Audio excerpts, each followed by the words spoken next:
Bonjour à vous toutes et bonjour à vous tous les Capricornes, j'espère que vous allez bien et je suis ravie de vous retrouver aujourd'hui pour votre tirage du mois de septembre 2022 déjà. Donc on est bientôt à la fin de l'été, j'espère que les dernières semaines se sont bien passées pour vous et on va commencer donc ce tirage pour les Capricornes en signe solaire, ascendant et lunaire avec les messagers d'Égypte pour avoir l'énergie qui va guider donc votre mois. Et qui est la carte de Anubis. Alors Anubis, c'est assez intéressant parce qu'Anubis, il nous permet en fait de passer d'un monde à un autre. Il est, si vous ne connaissez pas l'histoire en fait en Égypte, il y a l'histoire de l'embaumement, de la momification, qui permet justement après d'aller en fait du passé à une étape d'un monde à un autre, d'aller à l'au-delà après si on passe l'épreuve de la balance. Et Anubis en fait il est là pour préparer les corps, pour les purifier, pour les aider en fait au passage avant d'aller à la pesée. Et en quelque sorte là Anubis c'est on va dire que c'est le guide, le guide qui est là pour nous aider à passer outre tout ce qui a pu être en fait du passé et se nettoyer en quelque sorte avant de passer devant le jugement, on va dire, qui est là. Donc c'est en gros nous dépouiller pour exposer tout ce que l'on est. Donc on va voir un peu plus en... vu que c'est le dieu des morts et tout ça, donc on va voir un peu plus en détail avec le tarot, mais Anubis en fait il nous met à nu en quelque sorte. C'est une préparation en fait du corps pour se mettre à nu et où on ne peut rien cacher de nous-mêmes. C'est avant de passer sur la balance. Mais vraiment voilà au premier degré quoi, avant de passer à la balance. Donc on va voir ce qu'on peut vous dire ici. C'est la préparation au jugement. Vous voyez en fait quand on se prépare pour un procès ou des choses comme ça où l'on peut être jugé, et ben il y a la préparation avant du dossier, d'étaler vraiment tout, de mettre toutes les preuves, de voilà, on ne peut plus rien cacher en quelque sorte. On ne peut plus rien cacher et du coup voilà.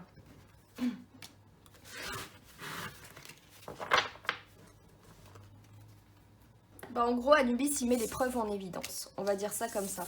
Donc on a le roi de coupe, la carte du monde. On a la mort. On a le roi de bâton. Et on a l'impératrice. Il y a beaucoup d'arcanes majeures. On en a trois. On a le monde, la mort et l'impératrice. Donc c'est assez intéressant parce que rien que le monde et la mort, c'est un monde qui s'écroule. C'est un monde qui peut s'écrouler. Donc c'est assez intéressant. Et en fait, on a quelque chose qui s'écroule pour quelque chose après qui peut redémarrer.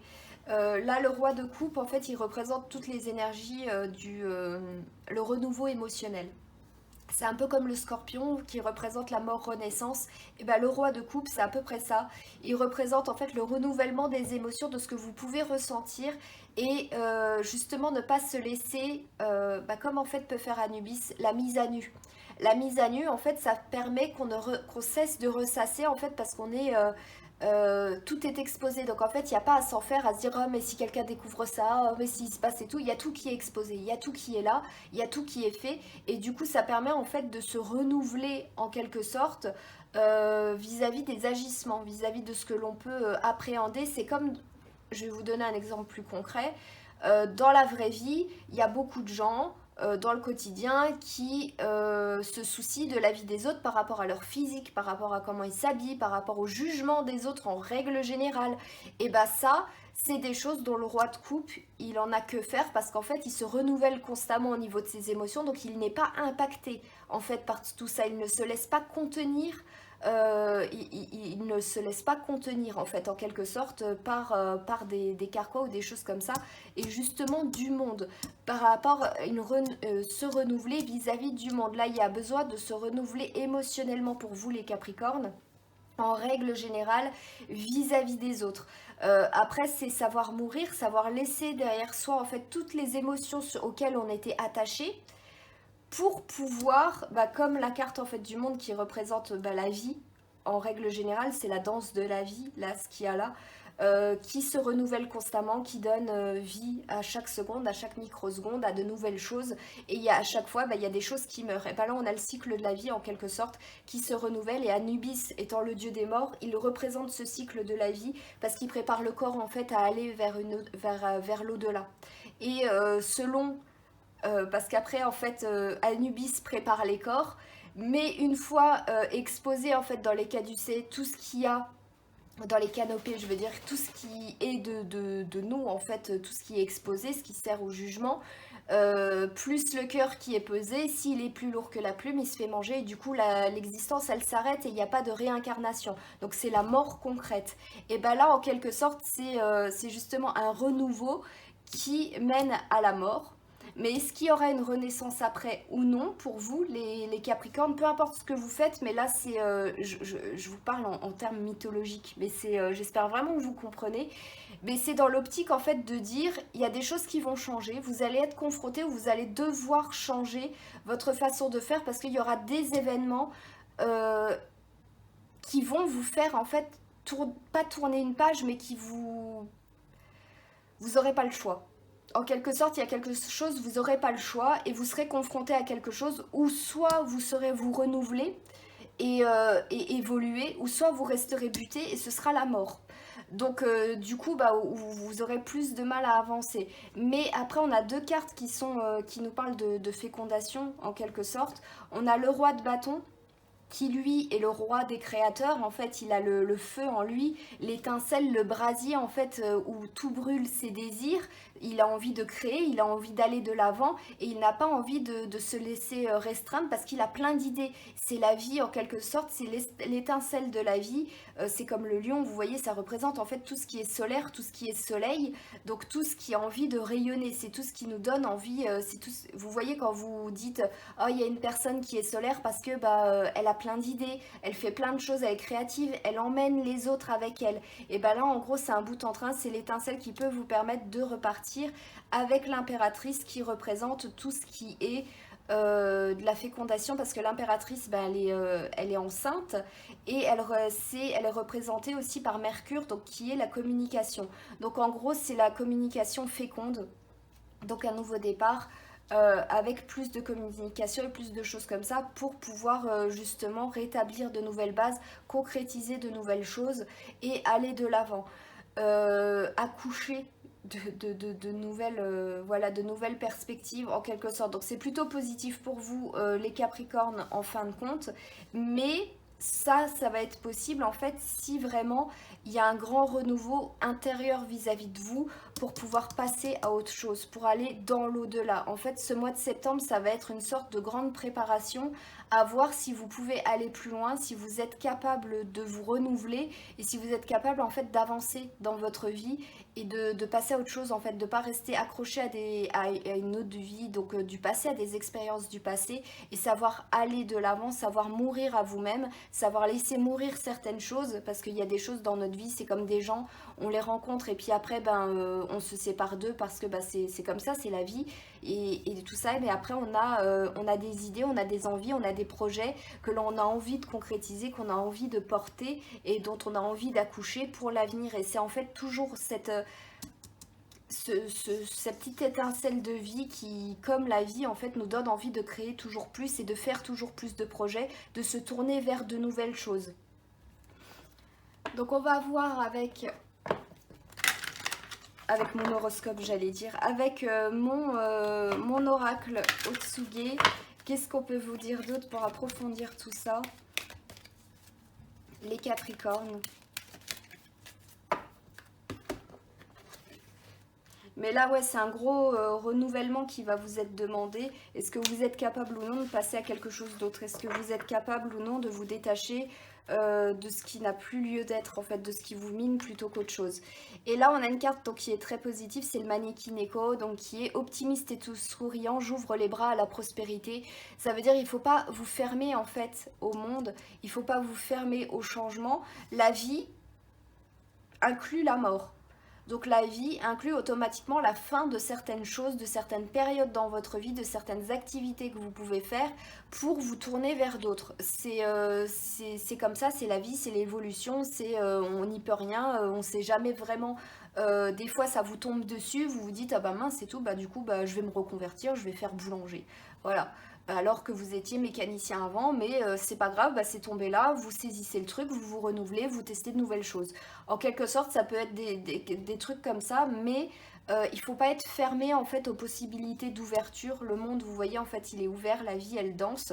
C'est ouvert à tout, c'est l'ouverture sur le monde, le renouvellement pour pouvoir s'ouvrir sur le monde et à d'autres choses, à d'autres perspectives, à d'autres horizons. Et laissez parler votre créativité ailleurs pour qu'elle puisse donner naissance à de nouveaux projets, à de nouvelles relations, à de nouveaux tout. Et en quelque sorte, avec Anubis, quand tout est exposé, genre comme pour le jugement, c'est poser sur la table en fait ce qui vous représente vous et virer ce que vous voulez plus et garder en fait ce qui peut vous servir pour de nouveaux projets ou des choses comme ça. Et avec le Tchekoli, on est sur la carte là.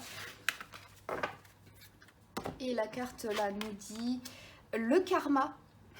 Intéressant la carte du karma, surtout avec Anubis en fait, parce que comme je vous ai dit en fait, quand il y a quelque chose qui est exposé, c'est comme en fait, vous voyez quand on est pris la main dans le sac. Et bah il y a des enfants qui vont dire bah oui c'est moi, je suis désolée, je le referai plus. Ou il y en a d'autres qui disent non c'est pas moi c'est lui. Et bah le retour de karma pour le deuxième petit, il va être rude parce que bah ça va donner un petit con. Donc voilà, donc en gros, il faut faire attention à tout ce que vous pouvez faire, même là et tout, parce que l'heure du jugement, quand le jugement sonnera en fait, ou quand vous serez confronté à des choses dans votre vie, et que si vous êtes dans l'incapacité de vous renouveler, de voir plus loin, que vous restez buté sur vos positions, ça peut vous porter préjudice et ça peut mener à la mort tout court et ça peut s'arrêter là. C'est pour ça que ça, bah, la carte là, en fait, je la place toujours en carte de transition parce que c'est la carte en fait à surmonter pour passer d'un stade à un autre. Et si on n'arrive pas à surmonter la carte de transition, bah du coup ça s'arrête à la carte de transition. C'est comme là, si votre cœur est plus lourd que la plume, vous passerez pas les portes pour aller ailleurs, vous serez tout simplement détruit. Donc mais c'est pour ça il faut pas être fermé aux possibilités, il faut être ouvert, pouvoir se renouveler aux possibilités et voilà, avoir conscience que selon ce que vous faites, dans quelle optique, quel état d'esprit, vous aurez le retour de bâton à un moment ou à un autre. Voilà, pensez aux conséquences aussi. Parce que là, le karma, c'est totalement quand vous passez sur la balance. Vous pourrez rien cacher. Le moment du jugement, en fait, c'est le moment du jugement. Personne ne pourra rien cacher parce que les dieux savent tout, en quelque sorte, selon les mythologies. Donc on va avoir un dernier message pour vous, les Capricornes. J'ai mal fait. On va remélanger.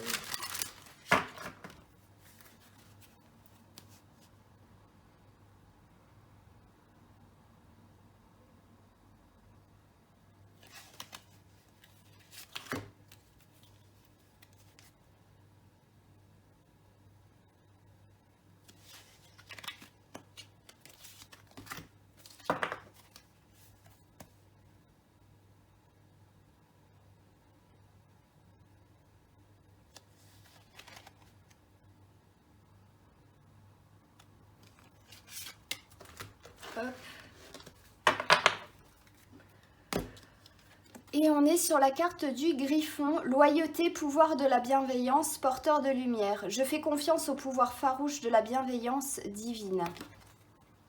Être bienveillant ne veut pas forcément dire être trop gentil ou s'écraser comme un paillasson. Vous pouvez être bon tout en étant solide et en vivant sous le signe de l'intégrité, du courage et de la vérité. Demandez de l'aide à l'univers pour résoudre les problèmes auxquels vous êtes confrontés, pour en tirer des enseignements sans vous sentir submergé. Ayez confiance en la justice divine. Il n'est pas nécessaire de comprendre le fonctionnement de l'univers pour savoir que le karma et le fruit d'une sagesse et d'une temporalité supérieure. Vous pourrez guider ceux qui vous entourent avec sagesse une fois que vous aurez assimilé vos réalités physiques et spirituelles. Soyez fidèles à vos valeurs et à vos vérités. Voilà, on reparle de karma là-dedans, donc en gros, bah, c'est exactement ça. C'est tout ce que je vous ai dit avant, et que si vous êtes droit dans vos bottes, il n'y a aucun... Il y a aucune façon en fait d'avoir peur de vous sentir impacté. C'est comme ce que je vous disais aussi par rapport au roi de coupe, c'est que lui, par rapport à tout ce qui peut être jugement émotionnel et tout ça, il n'est pas impacté parce que justement il se renouvelle constamment, il n'est pas enfermé en fait dans certaines choses, il est ouvert justement sur le monde et c'est exactement ça en fait. Si vous êtes droit dans vos bottes, si vous avez confiance que vos actions sont justes et que elles sont bonnes et que au niveau de votre karma, eh ben, vous serez bien, il n'y a pas de raison de s'en faire et que vous pouvez passer à autre chose en fait, que si vous avez réussi à faire quelque chose une fois, vous pouvez le réussir des milliers de fois. Voilà. En quelque sorte. Donc j'espère en tout cas les Capricornes que ce tirage vous aura plu. N'hésitez pas à me laisser des pouces ou des commentaires sous la vidéo. Moi je vous remercie infiniment de m'avoir regardé, pour votre soutien, et si vous voulez plus d'approfondissement ou une consultation, n'hésitez pas à m'envoyer un petit mail. En attendant, moi je vous souhaite tout plein de bonnes choses et je vous dis à très bientôt.